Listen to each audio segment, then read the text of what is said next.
அனைவருக்கும் வணக்கம். வாழ்க வளமுடன்.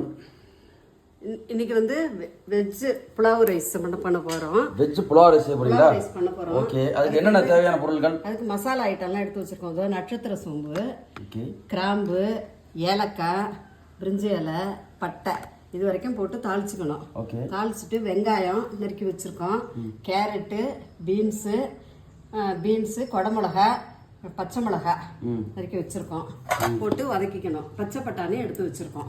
எல்லாம் போட்டு வதக்கிட்டு இந்த பாஸ்மதி ரைஸ் 2 டம்ளர் போட்டு ஊற வச்சு வச்சிருக்கோம். ஒரு 10 நிமிஷம் ஊற வைக்கணும். ஓகே. ஊற வச்சுட்டு செஞ்சால் நல்லா இருக்கும். 2 டம்ளர் போட்டுப்போம்.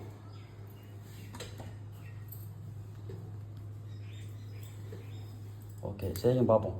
சூடான சுவையான வெஜ் புலாவ் ரைஸ் ரெடி பண்ணிட்டாங்க. ரைட்.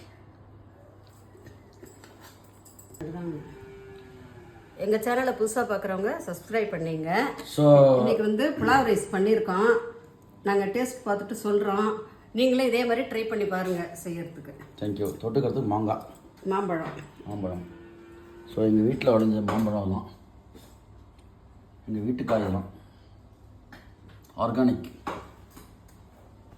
ఇదే అక్కడ కాసు వేసి తీసుకుంటుమే ఈ పులావ్ రైస్.